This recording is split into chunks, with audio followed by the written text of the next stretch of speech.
Read, Right, and Wrong is brought to you by the team at City Limits Publishing. City Limits Publishing is a small, independent press created by authors for authors. You can best support the podcast by heading over to citylimitspublishing.com to browse our ever-expanding library featuring unique reading experiences in all genres. Sign up for the City Limits Publishing Book Club and get one new release of your choice delivered every month alongside a curated classic book. Learn all about this and more at citylimitspublishing.com. In the meantime, let's get right into today's episode.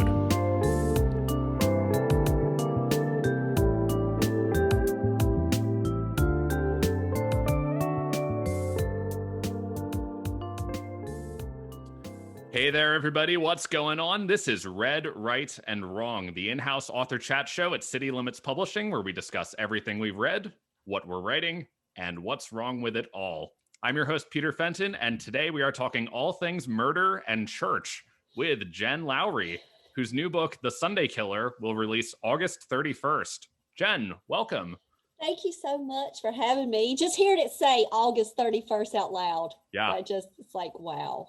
It is. That's actually a couple days after my own birthday. So see? Happy birthday to me. I know. And so I'm going to invite you to my launch party, and I'll give you all kinds of lovely shout outs and give your book away for a prize, a man in all hope. Well, that's so much fun. But we're talking about The Sunday Killer today. But before we get into Sunday Killer, Jen, tell me a little bit about you. You were just saying before we hopped on the call that you're in North Carolina. And it's been a long day and you have not had coffee yet. So tell me a little bit about yourself. So I am from North Carolina, born and raised. I always want to stay here. I'm from a very small town called Maxton. And I moved up close to the Raleigh area now. So I work at a metropolitan high school by day. Yeah. And I'm a literacy coach there. I teach English 1. I love it so much. And then when I get home, it's the switch to homeschool life. So okay. I homeschool my children. Well, now my one child, my other one's in college. So I homeschool my baby. He's 13. Mm-hmm. And I'm writing all in between and podcast host and YouTube and have 20 books already out there 20. Circulating in the world. And am continuing to just go after this calling that I feel the Lord has placed on me. So I'm super excited about just the blank page and what else the Lord has. Wow. 20 books. Yes. And you must be doing a little bit of genre roulette, right? Because according to your bio, it says this is your first thriller. Yeah. Yes. And it is a secret love of mine. I've always wanted to write a book about a serial killer. Yeah. I actually started a book a couple of years ago, and I just was so scared. I had to stop. I had to say, nope, this is not for YA. What am I doing? Because I was like all in the YA world. And I was like, serial killer YA novel. Yeah. And I was like, wait, no, not yet. There'll be a time for that one. I'll bring that one back up. I got to like chapter 11 and was like, no, stop. So I've always secretly wanted to write a thriller. Yeah. So when Nano hit last year, it was what genre, what place, and The Sunday Killer just came to me. And I was like, I'm doing this for my Nano project. So this was actually my July Nano project. Oh, wow. So you wrote, did you write this in a month? Yes. And I wrote, but I started it like maybe a week before, prepping it, planning it out. I started writing. I ended up with like a 70,000 word count. And I wrote it live. So as I was writing, I was doing live writing sprints and talking about The Sunday Killer and going through all of that, talking behind the scenes. So it was a great motivator for me. Like I was able to write live and push out that word count, but get that story told because it was burning. Once it started, I had to get out. I didn't want to dream that. I didn't want to have to dream that. That is brave. Doing writing live for an audience. How do you manage? Oh no, it was just like me and you right now, and here I am like gotcha. away in the world. And then I would check the chat. We would do the writing sprints where I do like 17 minutes. And then we would chat and I'd talk with them, whoever showed up for that writing sprint party. Yeah. And then I'd get right back on and start writing again. Cool. So yeah, and it was summer months, so I had Yeah. plenty of time. And you work for a school, you were saying Yes. as well. Yeah. Okay, that makes a little bit more sense. I was picturing like, you hopped on Instagram live and Oh all your no. followers. No, no. I did work like the pitch live, working that with one of my friends, and Mhm. so I did a few of like the pitch pieces live, Yeah. just trying to work through the planning live, showing some of that behind the scenes. But no, Yeah. Well, why don't we dive into our first segment? So, our first segment on this podcast is recent readings. So, Jen, you have written 20 books and you play genre roulette. What do you like to read? oh my gosh, are you ready? So Yeah. I got to give you a personal shout out though, because Abandon All Hope is one that I've read within the past month, and Yeah. it is one that will stay with you. Oh, So really? yes, we will be talking about that later, but Yeah. um your characters were so real. It's like when I pass people, I'm like, I'm wondering if they if they fit the profile. Nah, but I loved your book. I've got the ebook already on a pre-order, guys. It's coming Wow. out soon, and we're gonna Yeah. talk about it. Talk about it mine. But I did read Yeah. that. So yesterday I read Crush, which is love poems for teenagers by Kwame Alexander. So Hmm. I love Kwame Alexander's work. So I read that this week. We finished Wind in the Willows Okay. by Kenneth Graham. And you talk about a lovely sigh at the end of a book. Yeah. Like, how can you read about a washerwoman and a toad in a sentence without smiling? Like, that book just was amazing. So we read that one in homeschool. Hmm. So I'm reading like all different types of genres too. So we've got Wind in the Willows going on. I've got Close Your Eyes going on by Mary Burton, because that's a serial killer book.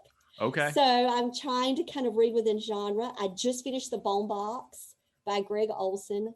Love him. Uh, love it. Native American female lead forensic Ooh. psychologist. Yes, like Yeah. you got to check that one out. So I just finished that one. So just got off of that ride. So yeah, I'm always looking for books. I always got a list going. I got a list again last night of some short story work. Always working. What grade is your child in that you're still homeschooling? So he's in 8th grade, Okay. and then I have a freshman at Carolina. So we're right at the end of middle school. We just finished Lord of the Rings. We finished that series. Yeah. After we finished that, we just needed something light and refreshing, and The Wind in the Willows. Yeah. That's uh, absolutely The Hobbit's one of my favorite books of all time. Hmm.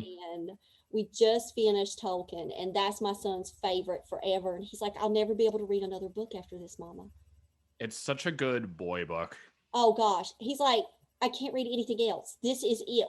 We just start back over with The Hobbit Yeah. again? And I'm like, sure, baby, we can. That's fine. We'll just reread them forever. We'll just be on this crazy Groundhog Day with Tolkien. I'm fine Right. with it. But we had The Wind in the Willows on the shelf, and someone recommended it. And I'm like, Mhm. okay, animals that talk. We need a light read. Look how big the print is. It's quick. It'll get us before spring break. Yeah. Let's just go with it. Sure. And we loved it.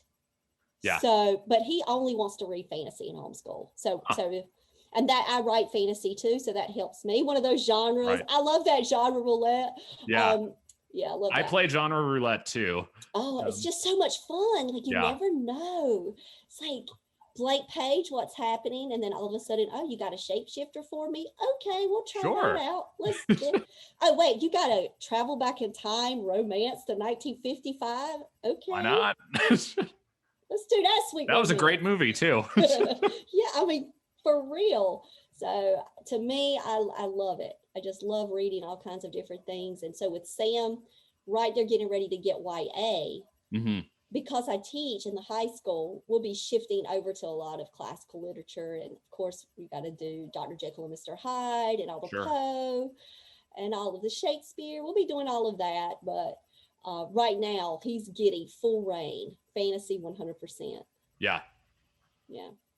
So when you're devising these reading lists, what are some of your criteria that go into creating a reading list for homeschool or for your personal reading? It's really by word of mouth, like book recommendations. Like Hmm. I'm talking to my people and I'm saying, what are you reading? What have you read? I'm actually looking up like top 10 books that are on the Amazon bestseller list. I'm Sure. looking up top 10 books that are out there within genres, and I'm building spreadsheets now. Wish I would have done that 2 years ago, Hmm. but I'm building spreadsheets now that's actually like now I'm listing all of the police procedural books that I'm reading for my research. Yeah. And then I'm breaking them all down and checking them out like a detective would Yeah. on a Very spreadsheet. methodical. So when I found Lisa Regan, for example, then I listened to her recommendations when I Hmm. had her on the show. And it was like, okay, so I saw on her Facebook, she loves Greg Olson. Who's this dude? So Hmm. I just go and start randomly searching and find amazing work that way. Yeah. And I mean, especially now that now that you're being welcomed into the City Limits Publishing family, you're meeting all kinds of underrated authors and Oh, authors who are just getting started and all that sort of thing. which is Um, lovely. It is yeah. lovely. Where else? So you had mentioned you've written 20 books and they're out there in the world. What have you gotten involved with other small presses or So self-publishing? yes, I did. I'm a hybrid. So I did self-publishing with Hmm. my own publishing company. So I have my Monarch. I've had that since kind of like the very beginning of all of this. And then I was picked up by a traditional publisher for sweet romances. And Okay. so they only work with YA romance. So it's like Oh, very niche, very genre specific. yeah. So it's not like I could approach them and say, here's the Sunday Killer. What do you Here's think about? here's a What book do about you think? here's a book about a church murderer. Yeah, what do you think? So nah. So that one, for sure. But I love the self-publishing world too. Hmm. Um, and so I do it both. And I just knew I wanted, it's like I know what I want for each book. Sure. So I knew for the Sunday Killer that I would love to see it in a publishing house. Yeah. I would love that. That was like a little dream of mine. And so when I talk with my writing group, I let them know each book has its own path. Each book has its own place where it's to go. Some Yeah. of them, look, I wrote Love Over Pizza in December. It is a sweet romance about internet dating, and it's pretty much the story of me and my husband. Yeah. It's a little teacher in there, but my Sure. husband doesn't own a pizza shop, but wish he did. We about made enough pizzas to have one To have a pizza shop. since Love Over Pizza. But when I started writing that sweet romance, like I knew that that one was mine. I knew that it would Mhm. go to through my publishing. Sure. So that one was released January 25th, and Wow. I started partying by February 14th. I had everything out, Uh-huh. paperback, ebook, and doing the launch parties and celebrating that love story. But I just knew that one was nothing that was ever going to get a pitch party on Twitter or try to get a Mhm. publishing deal. That one was mine. But Yeah. now with this Sunday Killer, I Sunday had that Killer. secret dream, and City Limits Publishing made Yeah. that dream come true. Like that was the secret dream. I wanted that for that book.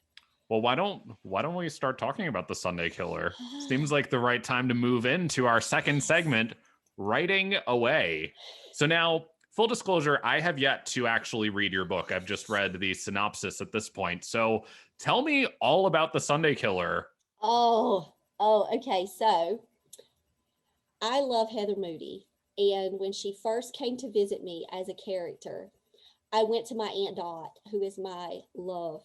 And I said, all right, Aunt Dot, we got us a new character. What do you Hmm. want her to be named? She was like, let's name her Heather, which is after one of our favorite dogs in the family. So it's Oh actually, yeah. I and think it's hilarious when animals get human names. so they do. So they do. Yeah. And then Moody, of course, is a family name. And Mhm. so Heather Moody, detective. And Aunt Dot said, I'm going to tell you one thing, baby. You write this story all day and I'm going to read it, but you cannot write it from the point of view of a serial killer. If you switch, Yeah. Because in my mind, I was thinking, ooh, chapter here and chapter there. Yeah, back and forth. Right. And then switching that, and she was like, baby, don't you do it. She said, I won't be able to read it. You'll scare me too bad. So I was like, okay, Dr. Honor, I'm Well, just going. if Aunt Dot says so. Aunt Dot has the final word. You just don't. Yeah. She has the final step. So Aunt Dot got it. And I stuck with Heather. And she just came to me as this 28-year-old, single, fully committed. She had had some personal trauma in her life. And it really shaped her for her police work. And because of that, she's really immersed in seeking for justice. And once she gets a case, just like any other police officer that I know, they can't let it lie. It stays with them. It marks them. It becomes like a tattoo on them that they see everywhere they go. And so she goes to work one day and Chief goes, all right, you got a new badge. Here it is. She's got it all printed, lead detective. They're passing it to her. You're going to take cold case files. Something she did not want. Right. Because of her past trauma. Well, and she knew how hard it would be to work those. And she felt like those would haunt her because as time moves on in criminal investigations, so do first-hand witness accounts and memory and evidence. And so she's like, oh, wow, if this is, where I'm meant to be, I guess I might as well just take this box and get to work. Yeah. So she has to say goodbye to Alex and her crew that she's really formed strong bonds with. And she has to meet a brand new team and then lead it after a disaster of someone being in there just kind of messing up that team. Shedding a bad light on the police force, and he was just not doing his job well. So of course you got sketchy notes and you've got little work in these files. So there was a reason why he got fired and she got in the place. And now she's just got to take it on. And so, Chief goes, pick one, do this one, start here. And when she starts there, things just start unfolding. And blood shows on trees and what happens here and why is it a revisiting of this crime scene and how is this connected and is it connected? And so all of the mystery and the tension starts to build, not only within that team. They're a wonderful working team. Have you seen The Mentalist? I've seen Psych, and I haven't seen that one. What? I haven't seen that one. I've heard the two are very similar to each other. The Mentalist seems to be a more dramatic take, and Psych is a more comedic take. But it's a very similar premise, the two of them. You're a comedy, I'm drama, so I see why you would like yours. Yeah. So I had just hit through all of binge watching The Mentalist. And so I love the which I think you mentioned in your bio. I had to give props where I had to because I was just writing off of The Mentalist and I loved Lisbon's character, the lead. And I'm like, you know what, we got to get us another female lead. We got to get us a strong female lead. And so that's what I have found with Heather is that she's got really sharp instincts. She knows the right questions, but she also knows how to pull a team together. So that's what I loved about The Mentalist. Like they had a tight unit. Yeah. And that's what I also wanted to kind of portray. I didn't want to show like heavy drama and this and that and all kinds of secrets within the unit. I wanted that unit to be on point. They had each other's back and they formed a family. So in The Sunday Killer, you get that too. Yeah. So like you didn't manufacture a plot out of group dynamics. You manufactured the plot out of the crime. Yes. Yeah. Well, and I'm so character driven though, that with these characters, take away the crime scenes or take away the police procedural parts. It's the heart of people that are living everyday lives and doing really tough things. Yeah. And that they still have lives and they still have wonderful relationships. And they, we've got, such a dynamic within that team and it shows the power of relationship at the workplace, within community, within family. So I love that about the Sunday Killer too, because it shows that side of detective work, the harsh realities, yet the bonding that also can take place really quick when you're having to do those tough things. Yeah. And you were telling me about how you read a bunch of police procedural books. Only first chapters. So I was doing Okay. this really quirky, weird thing. So I checked out every single book that I could get from the library. I love public libraries. They changed my life as a child. Mm-hmm. So I'm very a big proponent, for public libraries. I work with a public library. I've got to say that Right. too. Our school has a public library. I'm so blessed. But I was looking at first hooks. What is it that would draw me in? And if it didn't draw me in, it didn't get on my list. Yeah. If it did, it's okay, I want to go back and I will investigate that book later, like on sub, like that one stayed with me. I had to go back and get that one. But like I was just going in genre reading while I was writing just first chapters. That's such an interesting strategy. Between chapters 1 and 3, because I just wanted to make sure that while I was writing this thriller, that it was a reader expectation. Well, how do these things really start? And then the story's going to carry itself. The plot is going to develop and happen because these are events on a timeline that thankfully I did. Yeah. Another new technique. Never did that before until the Sunday Killer. But I felt like because it was so detail oriented, I needed the timeline.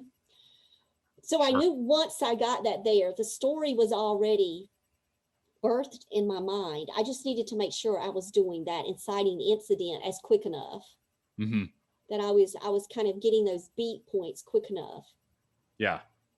I think that makes a lot of sense to lay out a timeline of events when you're doing something as plot heavy as a procedural and keeping track of the story as the killer is making its way through town.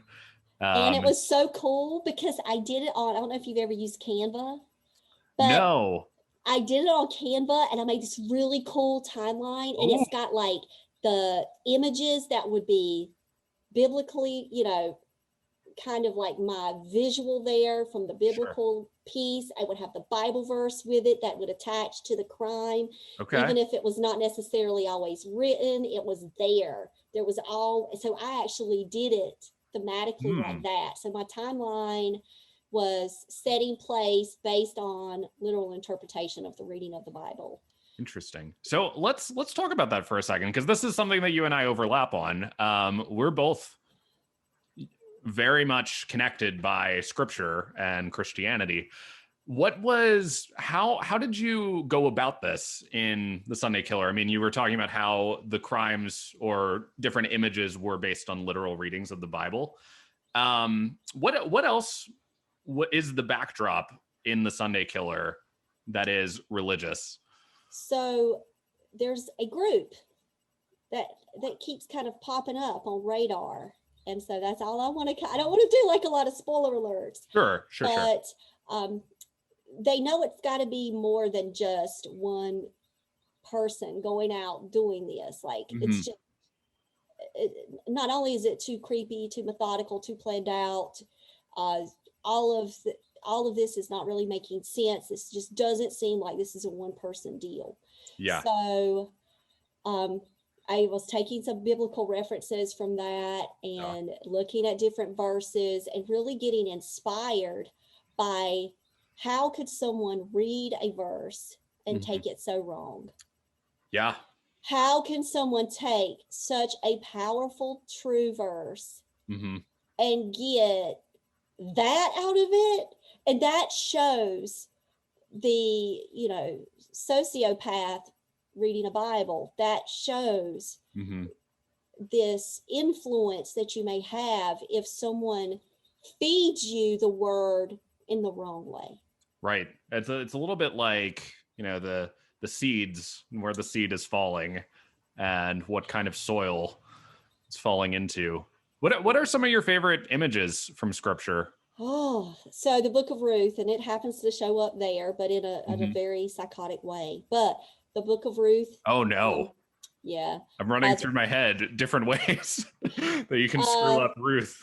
so yeah, that one's really sad. But the Book of Ruth is one of my, favorite go-tos. But the Book of James, Mhm. absolutely love that. Oh my gosh. And John, the Gospel of John, like the Book of James and John, those are the two that I go to a lot. Just that when I need, and then the Book of Mhm. Galatians.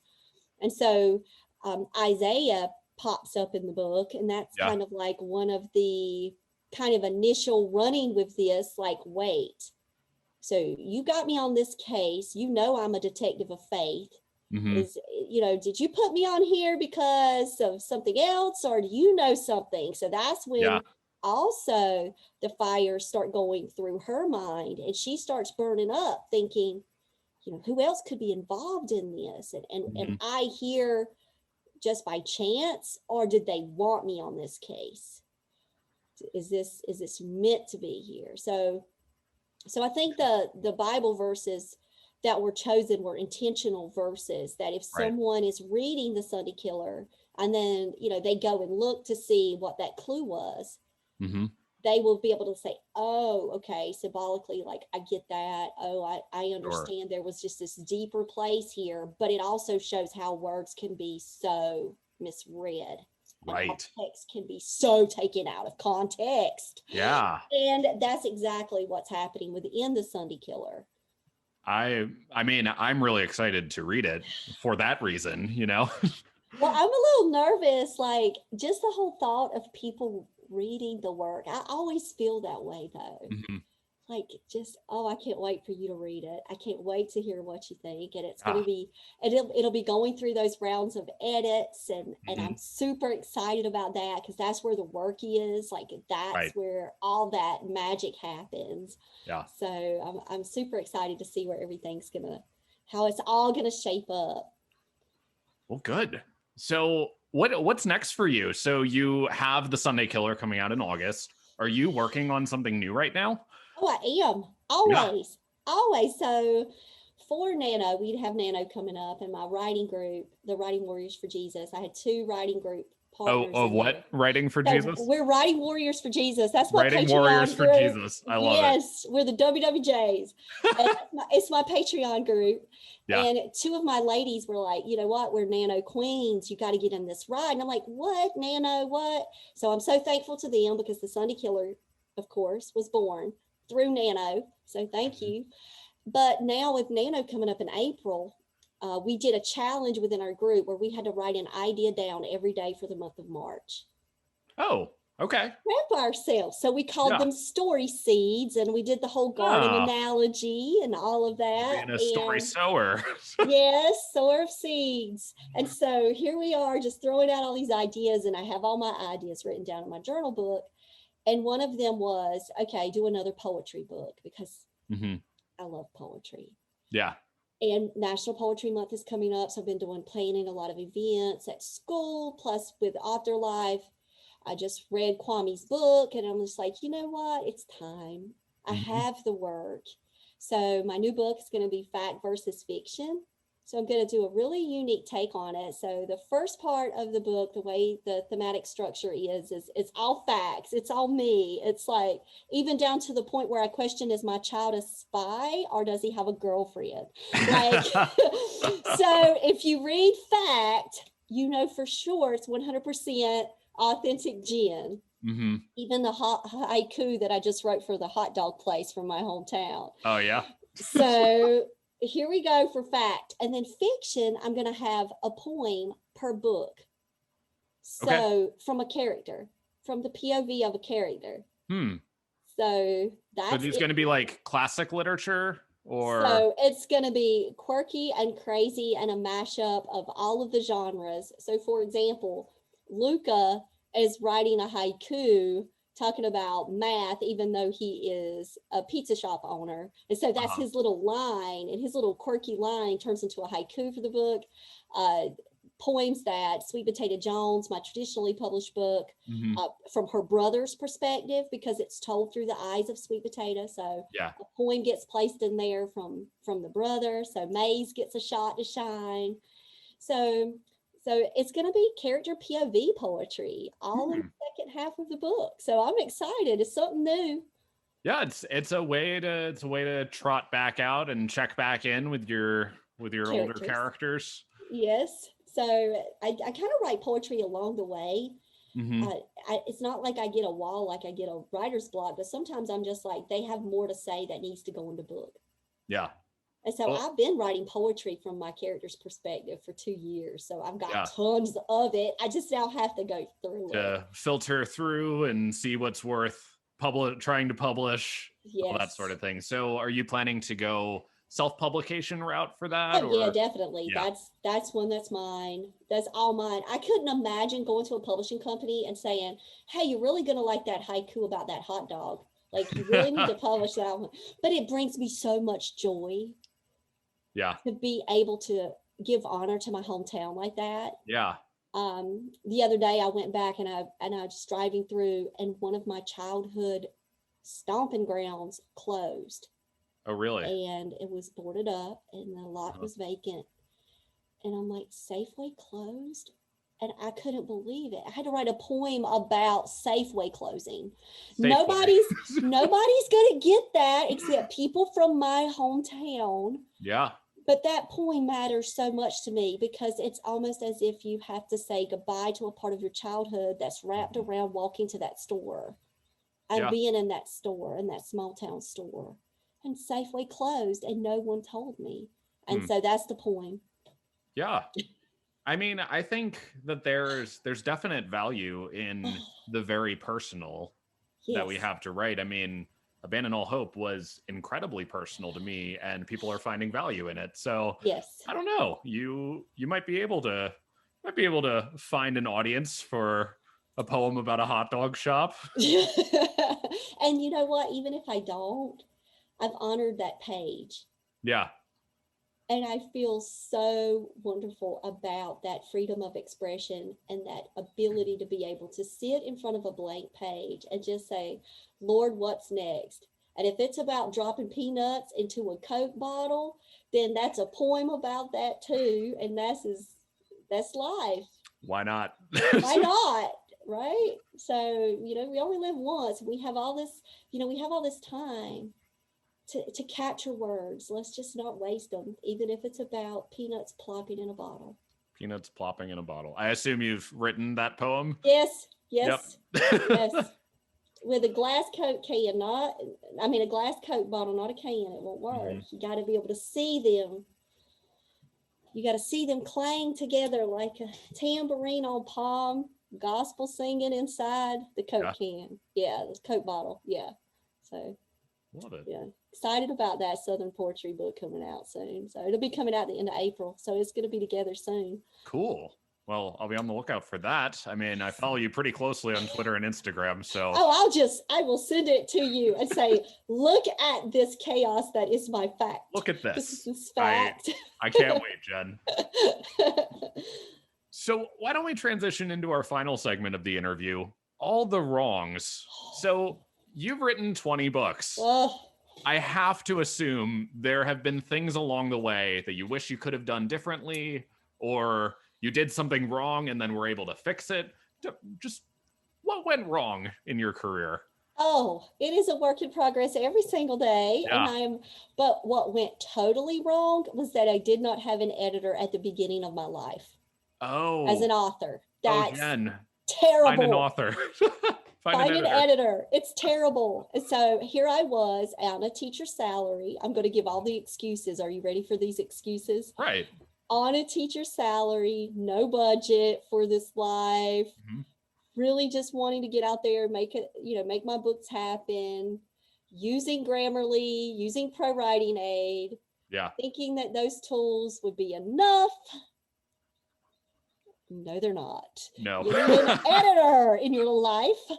Yeah. So I'm very thankful that it's just the craziest story, but Now that I'm further along and I do have a budget for this life now, Hmm. thanks to all my readers. You guys rock. You're Yeah. amazing. So anytime that I make the money, it goes back into the business and it's Yeah. just rotating back in. So I was doing a webinar Hmm. and because I couldn't go out 2020 and go do all the book signings that I was doing and attending the Right. festivals that I was doing.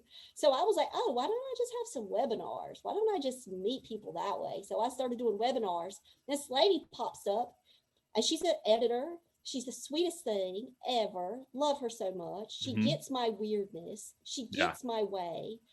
And we just connected, and now she's my editor. And she's going to be my editor for as long as she's editing, Yeah. hopefully forever.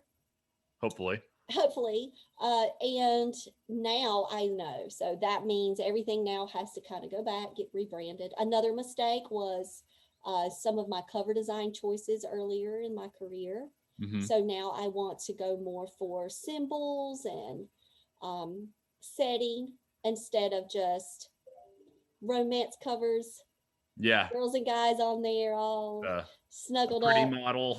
Yeah. Yes, moving away from that in my life. And publishing is moving away from that as well. You can see a Yeah. switch in the industry. You can look at the new books, and it's just beautiful color, Hmm. beautiful tapestry of work that's out there that is so not what my books look like. So, made a mistake there, but that's Sure. okay. We all Good do. news about self publishing or publishing. People can rebrand, Hmm. rebook, refine, and learn as we go. So those were two mistakes that I made. Yeah. Um, but not looking back, keeping going, I'm going forward and just doing things simultaneously as I go. Right. All we can really do is learn from the mistakes we've made Yes. and grow. Yes. Yeah. What would you recommend for somebody who's designing their own cover? Oh, What would you recommend based on the past mistakes you've made? What you would do differently if you were designing your own cover for your book? so I can tell you what thing I loved first. So let's start with a positive. Sure. After I write chapter one, I've got this method where as soon as chapter one is done, I go to canva.com and I just pull up a blank template and I start creating personal covers. I Hmm. will make up to like no joke like 60 covers. I'm not even Wow. exaggerating this number. Like Yeah. I will make a ridiculous amount of covers. And what I'm doing is I'm getting a feel for the visual, the character, Hmm. who this person is, the kind of the color of the book. Yeah. The tone of the book comes through color and I'm doing all of that. So I'm spending time intentionally between chapters one and two before Hmm. I get too far gone. It's not to say that's going to be a cover I use because now I'm using cover designers, but you Right. know back then I would still do that process when I had a cover designer. I was just messing up because I wasn't going genre specific enough. Oh, I okay. wasn't researching enough. And Sure. it just takes time. So I built myself a Pinterest board, covers I love. I love Pinterest. I'm hooked on Pinterest. Yeah. Like hooked. So I've got covers I love. I've got Pinterest boards for every book. Hopefully, we'll have Abandon All Hope Pinterest Hopefully. board. Uh, So that's a way that my readers can go on and kind of see who am I looking at, who am I thinking of, what is mhm. my process as I'm writing this book. So I build Pinterest boards for my Yeah. babies. Uh, but so doing that for covers could be very helpful because you really need to know what's out there right now and what Yeah. is eye catching. What is selling? Like what does it look like today? Yeah. So it's very genre specific too. Like Hmm. rom-com looks completely different than a sweet romance for YA. So Sure. it's not you can't just say, "Oh, I'm writing romance. I'll just go look at these romance authors I follow." No, Yeah. you've got to be very specific and And find the niche, find the yes. visual within the niche, but also end up with a cover that's unique, that it catches people's eyes, and it's not just completely fitting in. It's tough. It has to be. That's why Yeah. I'm not a graphic designer. And so Right. at the beginning of this world, like for my nonfiction Bible devotional, so I have a whole nother life of Hmm. nonfiction Bible devotionals Of that's course you not do. under the Jen Lowry brand. Yeah. Because nobody wants to see Dr. Jennifer Eichner Lowry on a YA book. Like nobody No. wants that. You can't put Dr. Jen on there. Dr. That's Jen. ridiculous. That's My middle sister has a grades readers. PhD. My Yeah. sister has a PhD, and she insists that if my brother or I ever have children, we call her Aunt Dr. Julie. I love it. I love it so much. But like if she was writing for middle grades or she was writing and illustrating Mhm. picture books, she would not have Dr. Julie on there, probably. No, she just No. wouldn't. Yeah. Julie. Like, so I Jen. had to like switch over that 2018. So I did make the covers for my nonfiction world. I'm good with that because nonfiction books, I'm okay. It's just me trying to work fiction covers. I have the ideas, but I still need somebody to go behind those ideas and use their magic and use their Yeah. Photoshop abilities and things that I don't have, you know. Yeah. Because there are people whose lives are making these designs and Yes. making things look pretty. And God And has gifted them yeah, tremendously with that talent. Like one of my dear WWJs, she gifted me with a cover. She said she read the Sunday yes. Killer. Yeah, she Yeah. read the Sunday Killer. She managed to get through it. Now she writes cozy mystery. She's never read a serial killer book. It's really Mhm. scared her. She said it was really dark. Yeah. She had nightmares about it. I want to say that's a good thing. Yeah. That means Oh, that's that the great. story's sticking Yeah. somehow. It's resonating with a reader. But she absolutely loved it. And when she left, she was like, "I'm going to make you a cover." And she's a graphic designer. She's like, Mhm. "I'm going to make you a cover. Here's the cover." So she made me a dark black with a barn in the back with the big red lettering because that was what spoke to her. Like Mhm. it spoke dark to her. Yeah. And then when you look at some other police procedurals, you just see beautiful colors all on a book. And Yeah. it's just different. It's so Mhm. different when you look at police procedurals and what those look like compared to just a thriller. Sure. So yeah, I'm excited though. I'm excited to see it all play out with Sunny Killer and share it with everybody. Yeah. I'm super excited about it all. I'm so excited for you. I think it's going to be great. I've not read it yet, and I think it's going to be great. I think just the integration of your faith and the police procedural research that you did, and just this really gripping cold case and a good team. I don't know. It has the makings of something really special and different. So I'm excited to see where it goes. When I was telling, because I was telling my mom about who I was interviewing this week, and I said, "Yeah, I mean, I think she's written a Christian horror novel." And my mom says, "She sounds like the most interesting person I've ever heard of." Yes, I get that all the time. I get that all the time, especially from friends, like people that I work with. And Yeah. they're like, "Wait, you listen to what kind of music and you read this book and you do this and you're writing this and what? You just make no sense to me, but I love you." And I'm like, "Great, that's all that matters. This love will see us through." So yes, I Yeah. love it. Horror is my genre though. That's all I Yeah. watch. Like, What are some of your favorite horror works? oh, get me started. So Yeah. growing up, I was completely in love with Stephen King, like Mhm. so in love with him. So The Talisman is one of my favorite books of all times. Have you Oh, read it? Talisman. Have you read it? Oh, No, oh, I'm it's familiar with talismans. so love that. I mean, there's so many like movies that Mhm. I'm addicted to, like the Conjuring, the Saw series, like this. I Yeah. love the Saw series. I mean, that thing is Saw. it's my jam, and I love the Conjuring series, even with Nun. So super in love with Lorraine Warren, and so I look at like horror movies. That's all I want to watch. My husband Right. will watch tons of action and all this stuff, Fast and and Furious. I'm like, no, what horror is out? What can we watch? So that's this is my life. Just finished up Midsummer, watched that for the first Yeah, time. that one was Oh, freaky. so creepy, but so was Yeah. Hereditary. So I was expecting it. Like I Yeah. was really expecting that journey, and I got it. Like Mhm. crazy, but so yeah, I love horror. Yeah. That's my thing. Midsummer, I think the three movies that have freaked me out the most have been Midsummer, Get Out, and Gone Girl.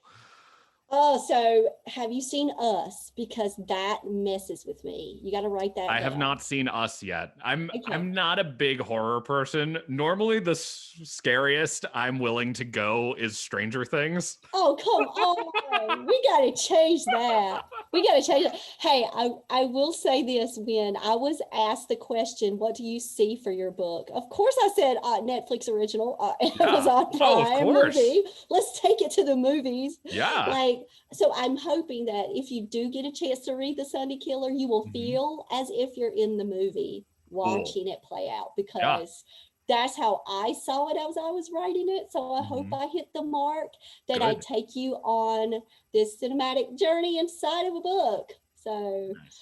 So hopefully.